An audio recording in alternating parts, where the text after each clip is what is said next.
You've tuned into local radio 91.3 Keppel FM. Thanks for joining us on Coffee and a Chat, where we focus on the Cap Coast community with a look at who we are, what we do, and what matters to us. I'm your host, Melinda. You can tune in every Monday at 10 a.m. or catch a repeat at 10 a.m. on Wednesday.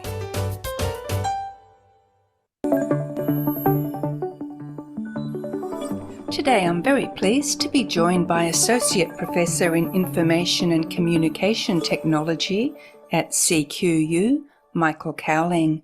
We're going to start by looking at some definitions of AI, Gen AI and chatbot.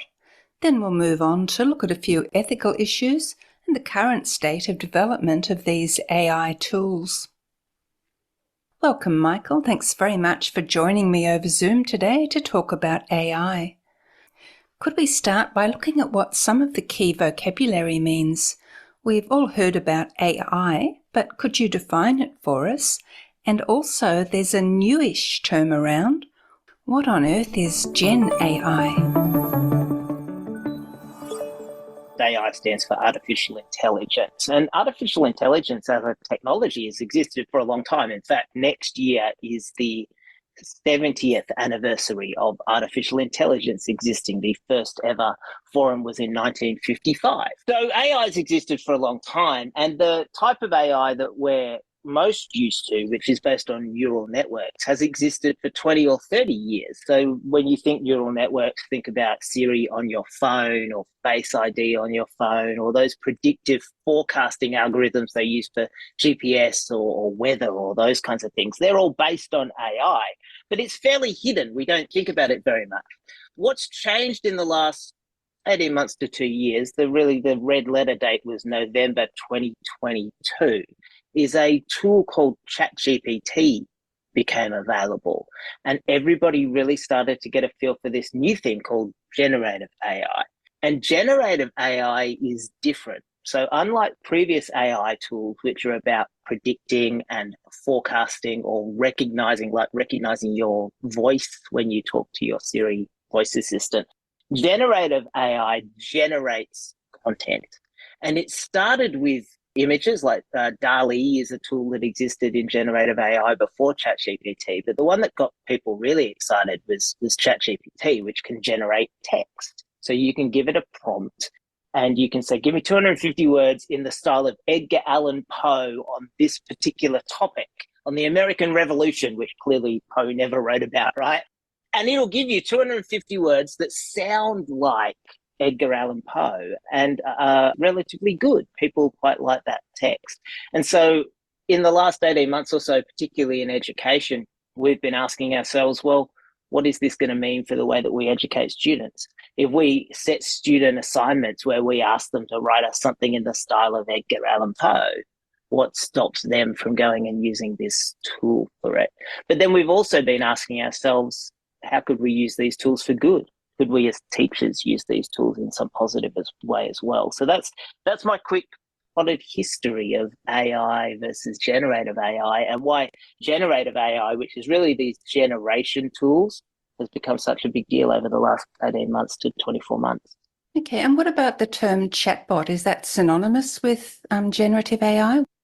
Oh, that's a very good question. Chatbots in general have existed for a while. So previous to generative AI, you could go to your local insurance company's website and you might initially engage with a chatbot, right? And that was pre-programmed so that if you said, what is the average premium for somebody who wants home insurance in Queensland, it would come back and say, this is the average premium for somebody, right? And it's pre-programmed. It looks for words like average premium Queensland and spits out a response.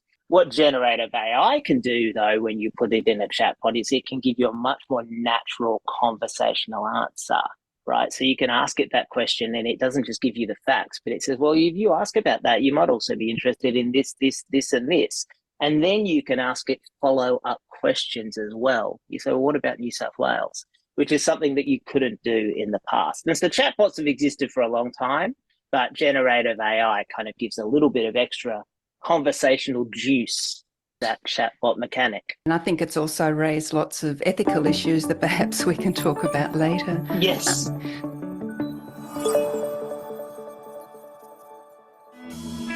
Hello, this is Aileen and I love Keppel FM 91.3. Michael has been giving us some definitions, and it seems that the most recent AI is Gen AI, and it's able to generate conversations and generate information on the basis of questions that we feed in. But is it all good news? Actually, one of the things that I read about was a problem with AI in that it's only as good as what's put into it. And so one thing that I saw was that there was a translation from Turkish that said something like, this person is a doctor, and apparently in Turkish they don't have male-female pronouns. And that sentence, this person is a doctor, was translated as he is a doctor. So they then substituted nurse, and again, that person is a nurse was translated as she is a nurse. So this is kind of reinforcing stereotypes, perhaps. Any ideas what can be done to manage these sorts of issues where things may not be spat out in ways that are politically correct?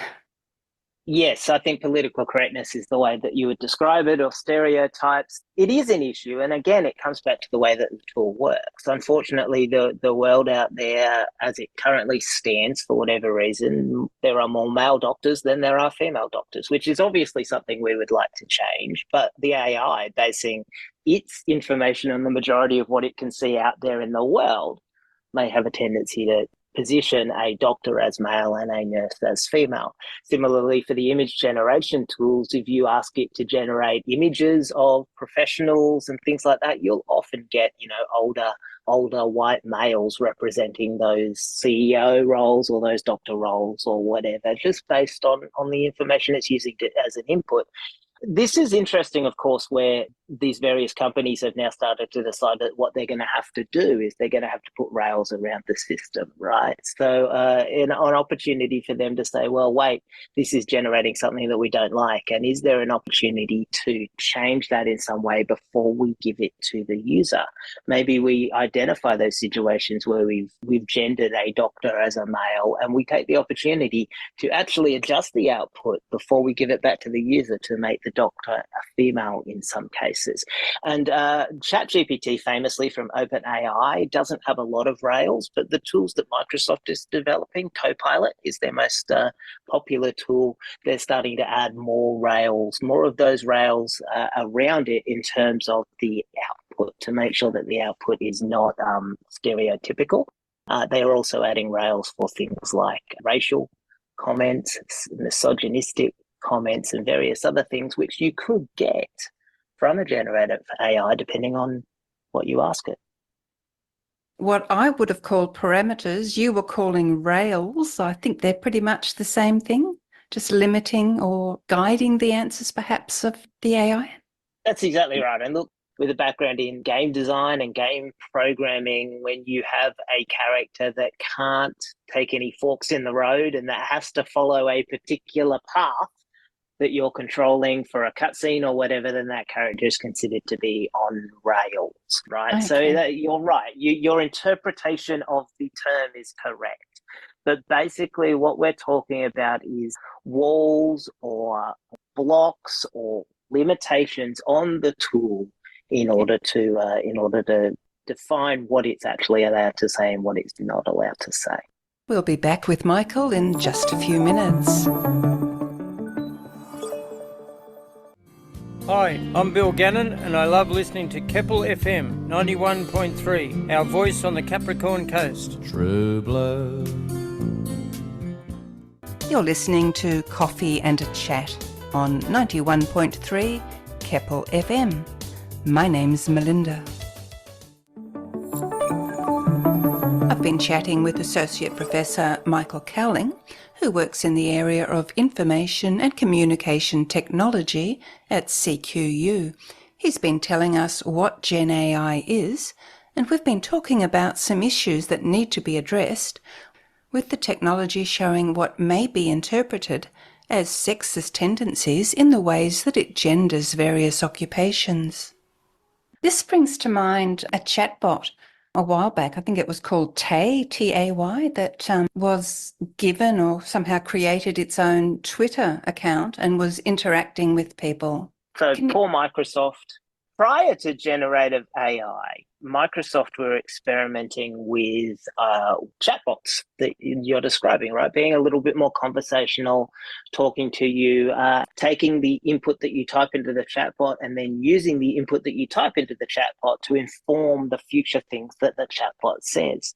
They opened this tool up to the general public, and as the general public sometimes does, they started to feed input into that tool that was racist and misogynistic and sexually abusive and things like that. And very quickly, I think within the course of a couple of days, we're able to build a chatbot that was pretty crass, right? Pretty crass and had all of those qualities. People seeing what they can do in that particular situation to make the bot do things that it shouldn't do. And that's what they did with this Tay chatbot. Because of that, of course, that means that now Microsoft is continuing on with things like generative AI. And as I mentioned a little bit earlier, whilst companies like OpenAI, which built the tools underneath the ChatGPT chatbot that actually power what it does, whilst they don't have a lot of rails on ChatGPT, Microsoft's version of it, which they originally built into their Bing search engine and now is built into Copilot, which you can use in Word and various other places, has some pretty specific limitations and some specific guidelines to make sure that it doesn't say anything untoward. Right, so that was an interesting experiment and very useful, I'd imagine, as well, in that case. It's been a fascinating discussion and I very much appreciate your input. Thanks, Melinda.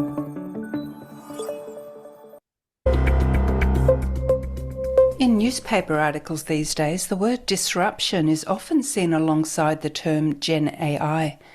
And Gen AI is already being used in many fields, and it's impacting sales and marketing, where AI is tracking customer needs and preferences, and it's marketing niche products to cater to their needs.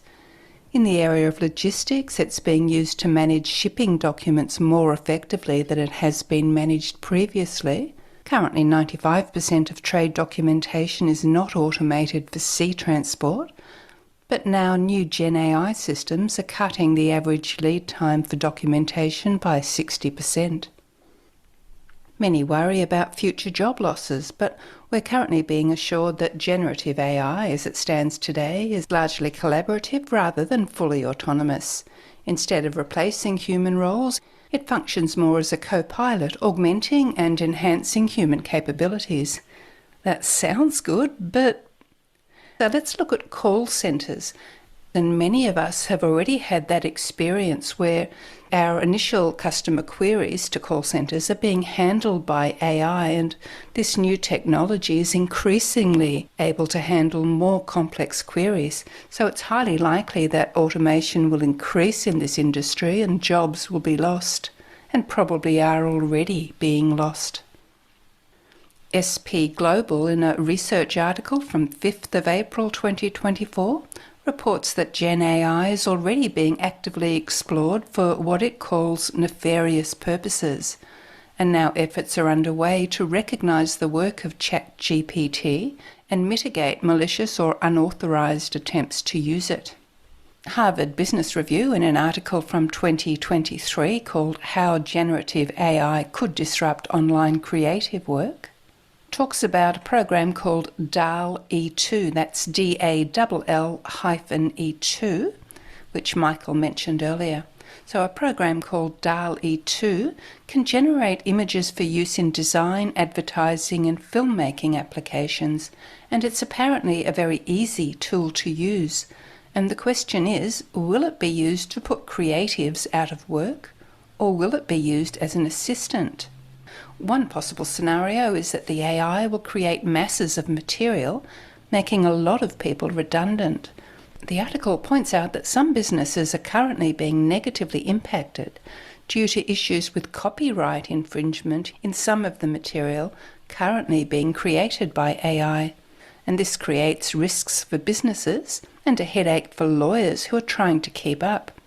On the other hand, production costs may fall to minimal levels. Movies could theoretically be created on demand for individuals, thus perhaps seeing an end to the blockbuster style of movies, while also enhancing the bubble effect that many of us are already familiar with. Another possible scenario is that there could be a massive backlash against this technology once people are massively inundated by its output. The article tells workers to prepare for a period of volatile change in what may be the biggest restructuring since the invention of the printing press almost 600 years ago. It recommends that today's workers ensure that they are currently interacting with and becoming familiar with the Gen AI tools. Interesting times ahead. We'll need to keep on top of it as individuals, and we'll need to make sure that business leaders and our politicians are held accountable. We'll hear more from Michael in the next week or two when he's joined by fellow CQU staff member Linda Pfeiffer, and our chat will focus on AI in secondary education. You've been listening to Coffee and a Chat on 91.3 Keppel FM, your voice on the coast. Thanks for tuning in today. You'll find Coffee and a Chat right here every Monday at 10 a.m. and repeated on Wednesday at 10 a.m. My name's Melinda, and I'll see you next week.